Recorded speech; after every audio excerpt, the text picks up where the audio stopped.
99% beginner trading में profit नहीं बना पाते और उसका सबसे बड़ा रीजन स्ट्रेटेजी नहीं रिस्क मैनेजमेंट होता है। लोग घंटों तक चार्ट सीखते हैं, इंडिकेटर सीखते हैं, लेकिन एक छोटी सी मिस्टेक पूरा अकाउंट खत्म कर देती है। मैंने कई लोगों के अकाउंट जीरो होते हुए देखे और यही गलती मेरे एक दोस्त ने शुरुआती दिनों में की थी। इस वीडियो में मैं आपको बताऊंगा प्रोफेशनल ट्रेडर का वो सीक्रेट रूल जिससे वो सालों तक मार्केट में सर्वाइव करते हैं। स्टॉप लॉस असल में क्या होता है और इसे सही जगह पर कैसे लगाया जाता है और इस चीज़ में बिगिनर कौन सी डेंजरस मिस्टेक कर देते हैं और वो गोल्डन रूल जिसकी वजह से बड़े बड़े ट्रेडर लगातार लॉस होने के बाद भी अकाउंट बचा लेते हैं। अगर आपने ये कंसेप्ट समझ लिया तो शायद आप मार्केट में दूसरे बिगिनर से बहुत आगे निकल सकते हो।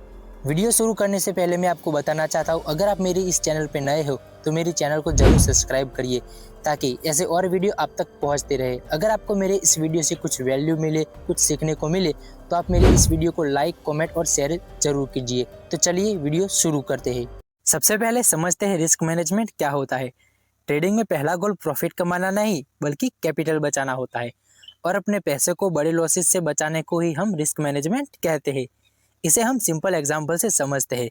मान लो तुम्हारे पास 10,000 रुपये है, आप एक ट्रेड में 5,000 रुपये लगा देते हो और वो ट्रेड गलत निकलता है, आपको बड़ा लॉस होता है। इसकी वजह से डर, स्ट्रेस, पैनिक जैसी प्रॉब्लमें होती है और आप इसके बदले एक ऐसा ट्रेड लेते हो जिसमें सिर्फ 500 रुपये का रिस्क होता है। वो ट्रेड गलत निकलता है और आपको लॉस होता है, पर इस बार आपका लॉस ज़्यादा नहीं होता और आपका अकाउंट भी सेफ रहता है जिसे आप फिर से ट्रेडिंग कर सकते हो। और इन दोनों ट्रेड में डिफरेंट क्या था? Risk management. आपने दूसरे ट्रेड में रिस्क को मैनेज किया जिसकी वजह से आपका बड़ा लॉस होने से बच गया और आपका अकाउंट भी सेफ रहा। अब समझते हैं स्टॉप लॉस क्या होता है। अब एक ही ट्रेड में मैक्सिमम कितना लॉस टॉलरेट करोगे उसी को स्टॉप लॉस कहते हैं।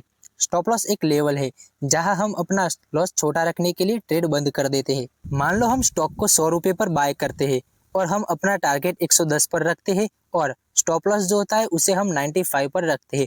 अगर प्राइस वहां से 110 तक जाता है तो हमें प्रॉफिट होगा और अगर प्राइस सीधा 80 तक जाता है तो हमने जो 95 पर स्टॉप लॉस लगाया था उसकी वजह से हमारा ट्रेड वहां से एग्जिट हो जाता है और हमारा बड़ा नुकसान होने से बच जाता है। स्टॉप लॉस जो होता है वो हमारे लॉसेस रोकता है और हमारे अकाउंट को भी बचाता है। प्रोफेशनल ट्रेडर्स का रूल, उनका एक सिंपल सा रूल होता है, प्रोटेक्ट योर कैपिटल फर्स्ट। इसका मतलब है प्रॉफिट बाद में आएगा, पहले सर्वाइवल जरूरी है। जितना आप मार्केट में ज़्यादा सर्वाइव करोगे उतना ही आपका एक्सपीरियंस बढ़ता रहेगा और जैसे जैसे आपका एक्सपीरियंस बढ़ेगा वैसे ही प्रॉफिट अपने आप आने लगेगा। सीधी बात करूँ तो अगर आपका अकाउंट बचा रहेगा तो आपको अपॉर्चुनिटीज मिलती रहेगी, अगर आपका अकाउंट ही उड़ गया तो गेम खत्म। 1% रिस्क रूल, एक ट्रेड में टोटल कैपिटल का सिर्फ 1 से 2% रिस्क लेना चाहिए और इसी रूल को हम 1% रिस्क रूल कहते हैं। अगर आपका कैपिटल 10,000 है तो उसका 1% रिस्क होता है 100 रुपये। मतलब आपको एक ही ट्रेड में 100 से ज़्यादा का लॉस नहीं करना। क्यों? क्योंकि आपके लगातार 10 लॉसेस भी हो जाएंगे तो भी आपका अकाउंट सेफ रहेगा। प्रोफेशनल ट्रेडर कितना प्रॉफिट होगा वो नहीं सोचता, वो सोचता है अगर गलत हुआ तो कितना लॉस होगा। बिगिनर्स की कॉमन मिस्टेक, स्टॉप लॉस लगाना भूल जाते हैं और बड़ा नुकसान कर बैठते हैं। रिवेंज ट्रेडिंग, लॉस हुआ तो तुरंत रिकवर करने भागते हैं, रिजल्ट और बड़ा लॉस। एक ही ट्रेड में बड़ा पैसा लगाना, इससे इमोशनल प्रेशर बढ़ जाता है। एवरेजिंग ब्लाइंडली, वो अपने लॉस वाले ट्रेड में और पैसा लगाते रहते हैं जिससे उनका बड़ा नुकसान हो जाता है। सक्सेसफुल ट्रेडर वो नहीं होता जो हर ट्रेड को जीतता है। सक्सेसफुल ट्रेडर वो होता है जो लॉस कंट्रोल करता है, डिसिप्लिन मेंटेन करता है और इमोशन को कंट्रोल करता है। एग्जाम्पल से समझो तो दो ट्रेडर होते हैं, ट्रेडर ए और ट्रेडर बी। ट्रेडर ए जो होता है वो 10 ट्रेड लेता है, उसमें से वो 7 में प्रॉफिट होता है और बाकी के 3 में बड़ा लॉस होता है। स्टॉप लॉस सही से ना लगाने की वजह से, अपने रिस्क को अच्छे से मैनेजमेंट ना करने की वजह से लास्ट में सब नेगेटिव हो जाता है। ट्रेडर बी भी 10 ट्रेड लेता है, उसमें से सिर्फ 4 में ही प्रॉफिट होता है और बाकी के 6 में लॉस हो जाता है।